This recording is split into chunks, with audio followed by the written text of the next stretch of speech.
Are you a tourist? Thinking of having yourself a nice little holiday down under? Haha, yeah right.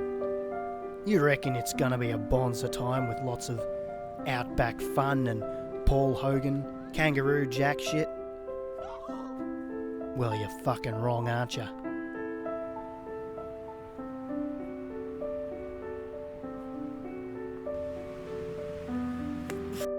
Drop bears are the leading source of tourist fatalities every year, right next to Iggy Azalea. What the fuck? If people think that's fucking music, oh fuck, what the fuck? This is a drop bear. These creatures are 10 times more venomous than a red-bellied snake and twice as ferocious as Alf Stewart.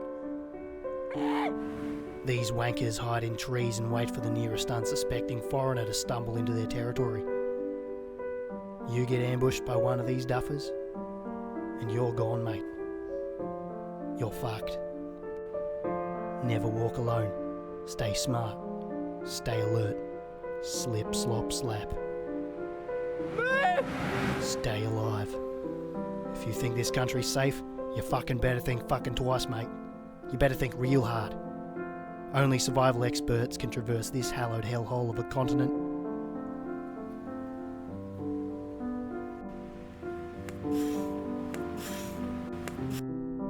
This has been a public service announcement by Nature Nate. Thanks for watching. Authorised by the Australian Government, Canberra. Illuminati, I fucking tell you what, controlling fucking everything and shit.